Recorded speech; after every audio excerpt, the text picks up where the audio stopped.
En la actualidad el tema de morir, para los que somos libres pensadores como yo, para los que somos autónomos y no tenemos vínculos directos con Dios ni con la religión, pensamos que la decisión de morir, cuando se pueda tomar esa decisión, es correcta, es justa y es válida. Tengo experiencias de platicar con enfermos, por supuesto antes de morir, en donde lo que ellos desean es tratar de adelantar su muerte, porque como ellos dicen, en ciertos momentos el exceso de la medicina, en lugar de prolongar la vida, prolonga la muerte. Es un concepto sencillo, interesante, pero que puede resumir casi todo lo que yo pienso. En lugar de prolongar la vida, se prolonga la muerte. Aquí hay muchos apellidos. Cuando morir, el concepto de dignidad, la cuestión religiosa, las deudas que uno tenga, económicas, morales, familiares, con amigos, con amigas, con los hijos, con algún amante o alguna amante, son situaciones que a uno le pueden, lo retan para decidir en cuando pueda tomar las riendas de la muerte, que todos podemos tomar nuestras riendas de la muerte, ya sea por una vía del suicidio, que es otro tema, o cuando se está en el hospital, decirle a los médicos, hasta aquí, no deseo que sigan prolongando las maniobras porque no veo ningún futuro en lo que me está sucediendo ahora. Y cada quien tiene la posibilidad de conectarse, concatenarse con gente que le ayude.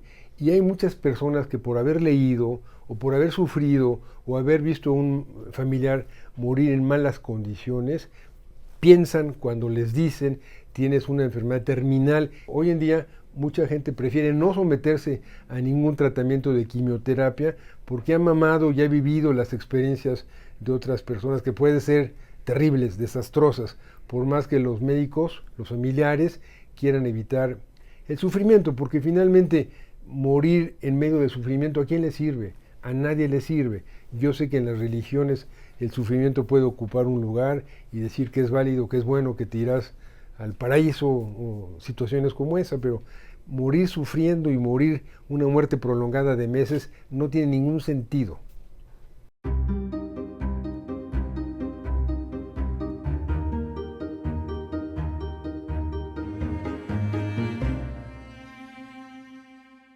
Hablar de eutanasia o de bien morir o de suicidio asistido, que son términos que se imbrican, es muy importante, sobre todo en las sociedades occidentales. Hay quienes me critican cuando digo sociedades occidentales. ¿Qué sucede en las sociedades pobres? O en la población nuestra mexicana, la mitad es pobre, no tienen la opción de pensar en la eutanasia. La eutanasia puede ser un lujo, porque tienes que tener suficientes recursos para estar en algún lugar y decidir que se te ayude a morir. Eso implica parte de la eutanasia. Y la gente muy pobre lamentablemente no tiene acceso a esas vías porque no llegan a hospitales donde se puede prolongar la vida indefinidamente, voy a decir. Lo indefinido, claro que es un término inadecuado, pero por tiempos muy prolongados. ¿Por qué es necesario? Por lo que mencionaba anteriormente, el crecimiento tecnológico de la medicina, de la biotecnología, es exponencial, ha sido exponencial y cada vez será más. Actualmente en la ciencia en general y en la medicina, que es de lo que yo más sé, el número de científicos dedicados a las ciencias médicas es inmenso. Hoy viven más científicos médicos, investigadores médicos o biotecnológicos que en toda la historia de la medicina. O sea, el cúmulo de cerebros trabajando para implementar nuevos aparatos, nuevos medicamentos, nuevas formas de prolongar la vida, en estos momentos es inmensamente mayor que hace 10, 20, 30, 40 años por la cantidad de gente con grandes capacidades cerebrales y con grandes apoyos científicos y económicos de universidades, de hospitales, por supuesto de compañías farmacéuticas que tienen interés en seguir vendiendo y vendiendo y vendiendo, y eso hace que ahora sea el momento para los libres pensadores, tengo que subrayarlo, y decir, respeto a las religiones, pero respeto más la voluntad de la persona, su autonomía, cuando él diga hasta aquí, o doctor, o no tiene que ser un doctor, algún amigo, ayúdenme por favor a morir. Porque claro que tendría que decir, la medicina tiene límites y la vida tiene límites. hay que ponernos en medio de esas dos premisas, límites de la medicina, límites de la vida, y ser uno quien decida por él o junto con su gente querida, compañeros, amigos.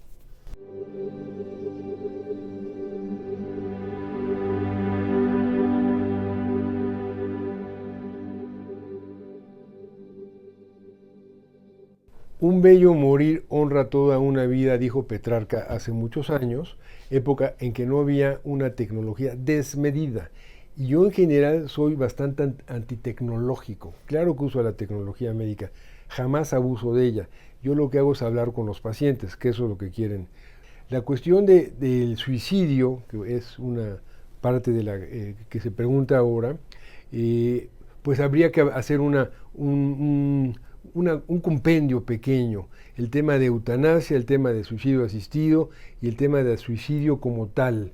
Con el avance de la tecnología, el suicidio ya no es el único tema filosófico que debe discutirse. Ahí habría que decir lo que dije, habría que hablar de medicina para pobres y para ricos, había que hablar, y esto es hablar de la humanidad. ¿Para qué sirve el conocimiento si no se distribuye de una forma un poco más equitativa? ¿Para qué existen grandes tratamientos para hepatitis C, por ejemplo, que creo que cuestan alrededor de $1,5 millones de pesos, si no se pueden distribuir? O nuevos antibióticos, una dosis puede costar 40 o 50 mil pesos. Estos son temas económicos, filosóficos, médicos, humanos, pero que tienen que ver con la persona que en algún momento de su vida yo la invitaría a la persona a pensar cuándo, cómo, dónde quiero morir y con quién quiero morir. Todo eso se puede ir pensando, se debe de ir pensando. Existen en varios lugares del mundo. En México se ha empezado a implementar lo que se llaman instrucciones anticipadas, antes se llamaba testamento en vida, en donde uno deja por escrito con un notario, no tiene que ser un notario, puede ser un familiar cercano, qué es lo que quiero hacia el final de mi vida.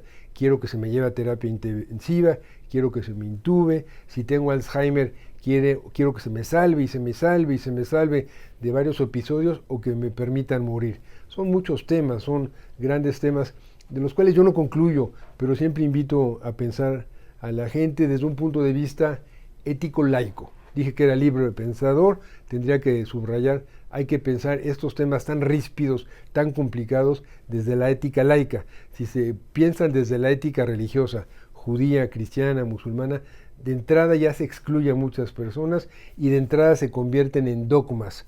Y la fe no permite razonar, la fe exige seguir los preceptos ciegamente, no te permite cuestionar. Entonces, desde una ética laica tienes la obligación de cuestionar lo que no te parezca y aceptar lo que te parezca y dialogar.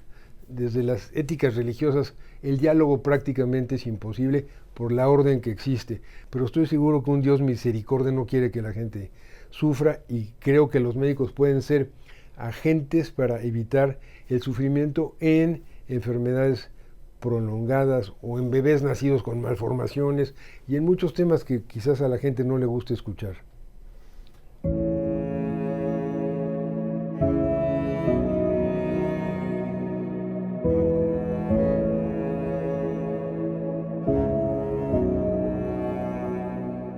¿El aborto puede tener caras morales? Yo pienso que sí.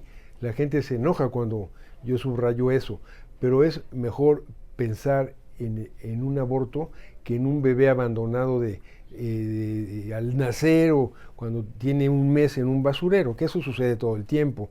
Yo a eso le llamo eutanasia social, es un término que tampoco gusta a la gente, pero eso es eutanasia social, por pobreza o porque fue una chica violada, etcétera, etcétera. Dejar a un bebé ya nacido en un basurero es algo terrible, yo pienso, ¿no? La gente que conoce bien lo que son los embriones y sabe cuándo el embrión ya tiene vida y ya empieza a tener personalidad o se convierte en una persona, es después de los 3 meses de la concepción. Antes de los 3 meses no se considera que el embrión ya sea una pequeña persona, por así decirlo, y en esas etapas hay incluso varios eticistas con inclinaciones religiosas que aceptan hacer un procedimiento de aborto antes de los 3 meses. Muchos no lo aceptan. Yo creo que abortar un producto que tiene 1 centímetro de tamaño, en lugar de abandonar a un bebé de 1 año en un basurero. Bueno, esas son cuestiones éticas que quienes se opongan al procedimiento del aborto tendrían que confrontar una idea con la otra.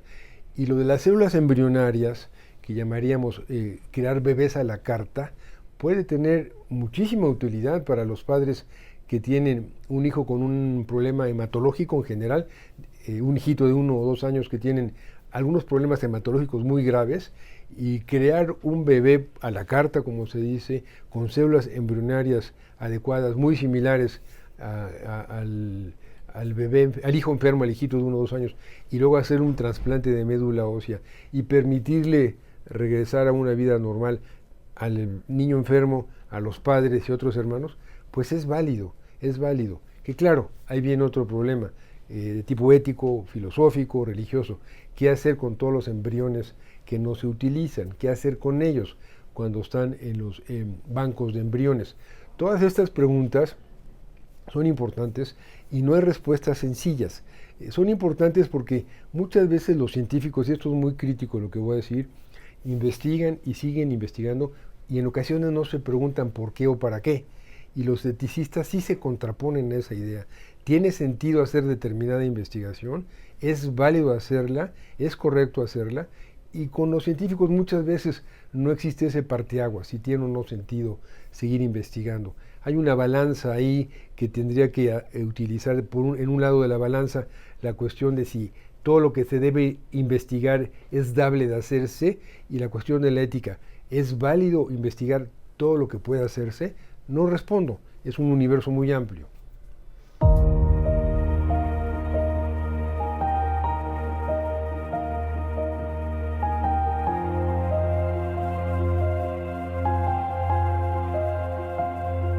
Los primeros países que aceptaron la eutanasia o le dieron el visto bueno fueron los Países Bajos y Bélgica, Holanda y Bélgica, en 2002. Pero en este país, sobre todo en Holanda, me parece que también en Bélgica, que son países en donde la eutanasia es completamente legal, o el ayudar a morir es completamente legal, ya se está legalizando, o ya se legalizó, y estoy atrasado, el hecho de ayudar a morir a personas que están cansadas de vivir, que tienen 70 o poco más años o poco menos, y están cansadas de vivir, pero no tienen el valor de suicidarse.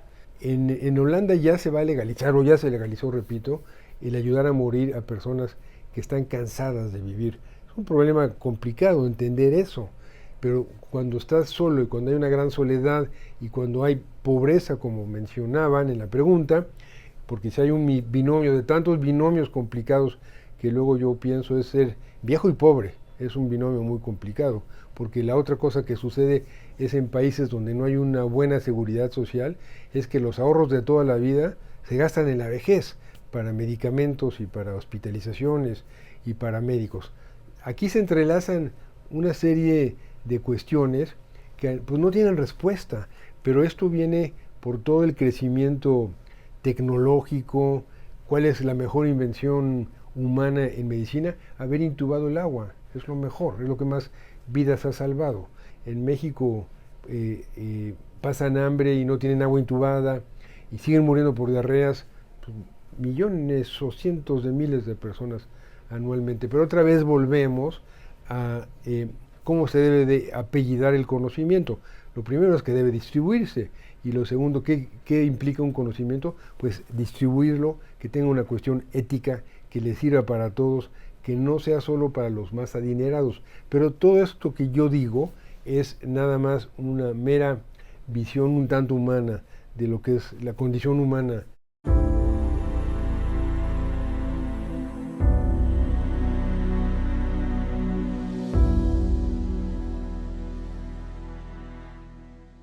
Las sociedades occidentales, y hablando de la estadounidense, pues tienden a alejarse mucho del núcleo familiar, sobre todo las que son puramente estadounidenses. Pues como sabemos, Estados Unidos es un país lleno, es un conglomerado de muchísimas personas que vienen de naciones diferentes, ¿no? Latinoamérica, Asia, África, etcétera. Pero el estadounidense promedio, y eso me lo han explicado algún tiempo que estudié ahí, me lo han explicado de la siguiente forma. Cuando Tú acabas tu preparatoria, los padres te hacen que vayas de la casa, casi casi, prácticamente se desentienden de ti, aunque hay una comunicación, pero la comunicación puede ser solo verse en Navidad y no más, o 2 veces al año. Y en los hospitales estadounidenses es frecuente ver a personas enfermas, viejos o no viejos, que están una semana o dos sin ninguna visita de un familiar. Aquí en México eso es imposible. Incluso la gente más rica o la más pobre siempre visita a su familiar. Bueno, eso habla de la erosión de una sociedad que es la norteamericana, y en buena parte de los países europeos debe suceder lo mismo. Podemos recordar lo que pasó con la canícula, con este gran calor en Francia hace 5 o 6 años, no recuerdo la fecha exacta, en donde los viejos morían en su casa por deshidratación, y la gente sabía que hay un muerto ahí porque empezaba a oler a podredumbre. Entonces los vecinos le hablaban a los servicios de salud y se encontraban que el viejo del piso de arriba o la mujer de edad había muerto, y a veces había muerto por deshidratación, y a veces habían pasado 5 o 6 días sin que nadie les hablase. Eso es algo que dices, en Latinoamérica yo creo que casi no pasa, pero eso es un fenómeno que ha pasado en Italia, que ha pasado en Francia, ahora se ha tendido a evitar, pero morir por deshidratación en una sociedad como la nuestra, complicado.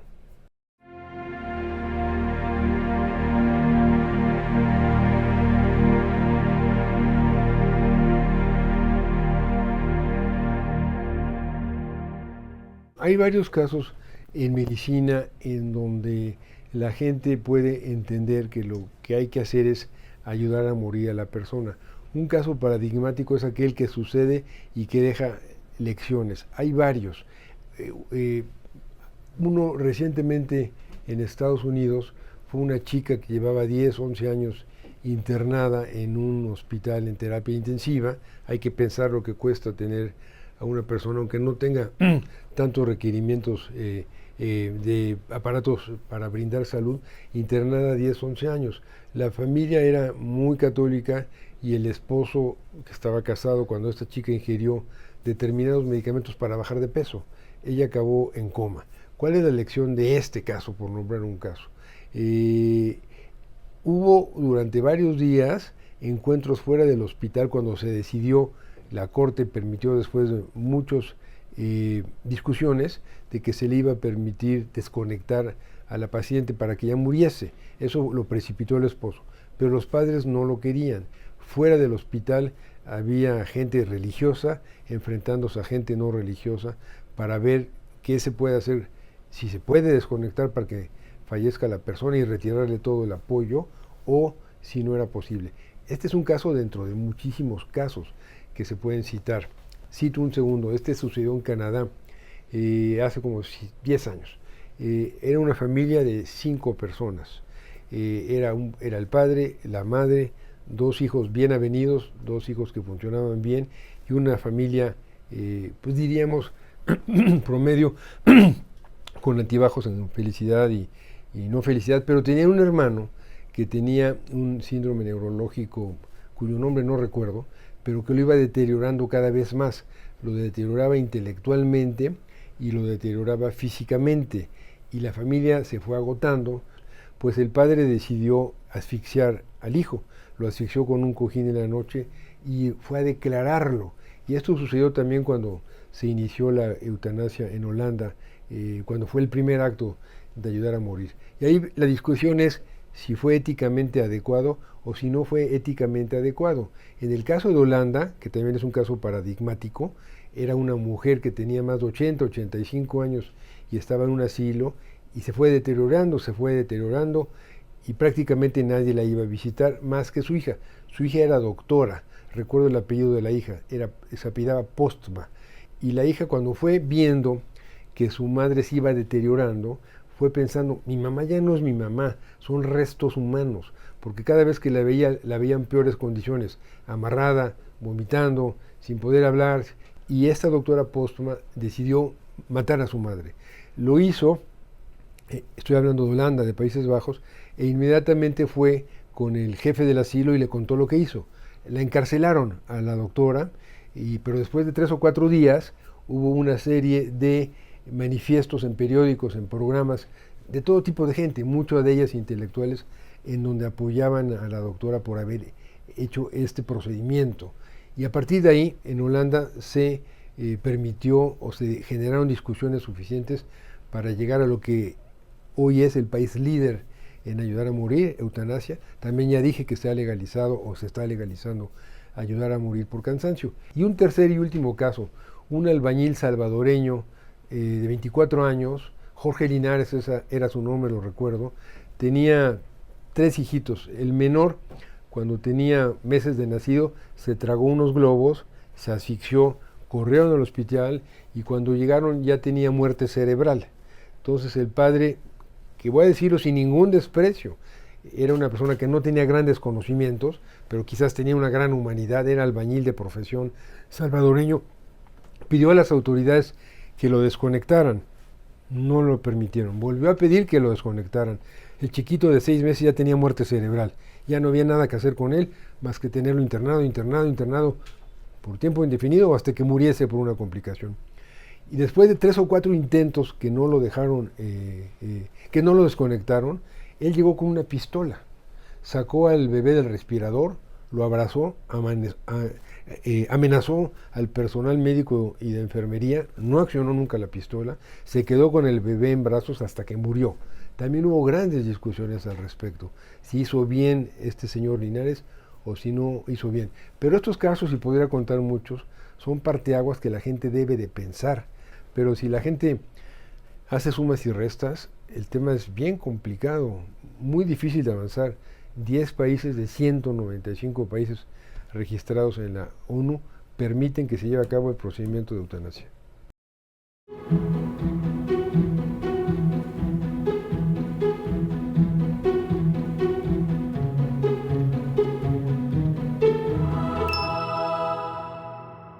Y los argumentos en favor de la eutanasia, hablando de cuestiones legales, ahorita los dejaría de lado.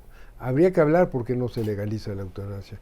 En México no se legaliza por 2 razones fundamentales, por la cuestión religiosa y el peso de la Iglesia, 2 por la incompetencia de las autoridades de salud en México y 3 por el peso de los políticos. Un político que quiera legalizar la eutanasia, no va a ser bien visto, va a perder votos, va a perder gente que lo siga. Entonces ahí hay una triada un tanto cancerosa, así voy a decirla, entre políticos, religiosos y elementos que trabajan en salud que no van hacia adelante para ver con buenos ojos la necesidad de legalizar la eutanasia para quien lo solicite. No solo legalizar lo que antes mencioné de las instrucciones anticipadas o el testamento en vida. Hay que legalizarla, por supuesto. Hay que legalizarla por muchísimas razones. La principal es por humanidad y por respetar a la persona que ya no tiene la capacidad de tener una suficiente dignidad. En Oregón, Estados Unidos, donde se permite el suicidio asistido, la gente pide que se le ayude a morir porque ha perdido la dignidad, ha perdido la autonomía y ha perdido la incapacidad para gozar la vida. Por estas 3 razones, el suicidio asistido en Oregón tiene mucho éxito.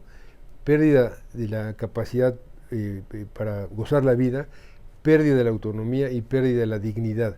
Por esas razones, las personas que acuden a pedir ayuda para morir por medio de suicidio asistido implica que el médico le dé al enfermo los fármacos adecuados para que los ingiera donde quiera, cuando quiera, con quien quiera y en el momento que quiera y muera. Esto está legalizado en Estados Unidos y en 17 estados, si mal no recuerdo. En Oregón, que son pioneros, fue en 1998 y cada año se va agregando otro estado en los Estados Unidos.